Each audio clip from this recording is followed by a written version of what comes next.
mga ka-blue, good morning.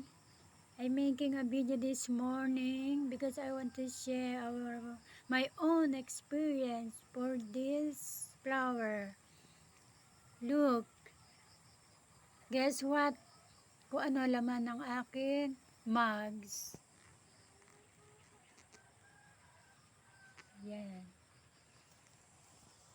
Ayan, blue ternate. Gusto ko lang i-share sa inyo ang aking sariling experience sa blue ternate. Dati, hindi ko iniinom to. Yung asawa ko lang umiinom. Hindi ko siya pinapansin. Pag umiinom yung asawa ko, siya na lang. Kasi may napanood ako na video. Bawal daw sa high blood. Kaya, pag umiinom yung asawa ko, siya na lang ginagawa ko ng juice. Ako hindi na. Minsan, nanonood ako. May napanood na naman ako. Na sabi niya, siya daw high blood, may maintenance. Pero nagtitake siya ng blue ternate. Naisip-isip ko, hindi naman pala masama sa high blood. Kaya naisipan kong uminom. Dati kasi, pag nagigising ako sa umaga, pag nag-iinat ako bago gumangon, naninigas yung mga binti ko, yung paa ko, tuwid na, matigas. Tapos yung mga laman sa binti, umaahon hanggang lakang-lakang, Diyos mio, para siyang hinihiwa sa sakit. Pinupulikat. Ginawa ko, nagtry ako nitong blue ternate. Umiinom na rin ako araw-araw nito ngayon. Hindi naman nakakataas yan ng high blood, ng BP. At mula nung iniinom ko to, yun ang napansin ko sa sarili ko na hindi na ako pinupulikat. Hindi na siya naninigas kahit paanong unat, kahit paanong inat ang gawin ko. Wala na, hindi na ako pinupulikat ngayon. Siguro mga 3 weeks na akong umiinom nito araw-araw.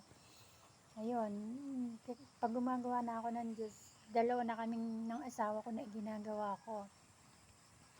At mula naman nung uminom ako, okay rin yung pakiramdam ko na dati, yung mga tuhod ko para ba siyang nanghihina, parang babagsak ang katawan ko, ganun. Pero ngayon, mula nang inumin ko to, okay naman na. Saka yung dumi ko na okay na rin.